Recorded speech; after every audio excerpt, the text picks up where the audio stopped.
திருப்பத்தூர் மாவட்டம் ஆம்பூரில் நாகநாத சுவாமி கோயிலுக்கு உழவார பணிக்கு வந்த இளம்பெண்ணை பாலியல் வன்கொடுமை செய்த புகாரில் தலைமறைவாக இருந்த அர்ச்சகர் தியாகராஜனை புதுச்சேரியில் போலீசார் கைது செய்தனர். விவரங்களை நம்முடைய செய்தியாளர் நாகராஜ் வழங்கலாம். கேட்கலாம். நாகராஜ், விவரங்கள். நிச்சயமாக ஷாம், ஆம்பூர் கோயில் அர்ச்சகர் ஆலயத்தில் தூய்மைப் பணி மேற்கொள்ள வந்த பெண்ணை பாலியல் வன்கொடுமை செய்ததாக இளம்பெண் அளித்த புகாரின் பேரில் ஆலய அர்ச்சகர் மீது ஆம்பூர் அனைத்து மாகல் காவல்துறையினர் வழக்கு பதிவு செய்து அவரை புதுச்சேரியில் கைது செய்து வந்த சம்பவம் பெரும் பரபரப்பு ஏற்பட்டுள்ளது. திருப்பத்தூர் மாவட்டம் ஆம்பூர் நகர பகுதியில் உலக புகழ்பெற்ற நாகநாத சுவாமி திருக்கோயில் அமைந்துள்ளது.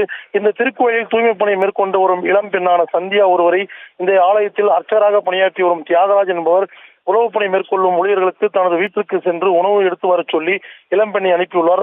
அதனைத் தொடர்ந்து அப்பெண் வீட்டிற்கு சென்ற போது அப்பெண்ணின் பின்னாலே சென்று இளம்பெண்ணை மிரட்டி பாலியல் வன்கொடுமை செய்துள்ளதாக கூறப்படுகிறது.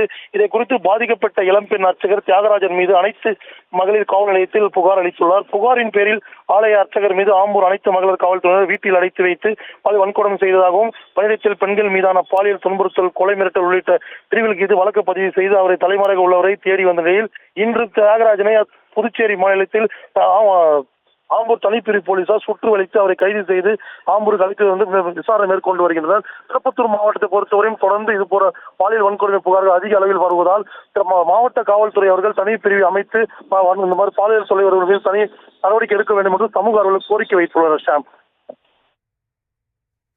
விரிவான விவரங்களுக்கு நன்றி நாகராஜ்.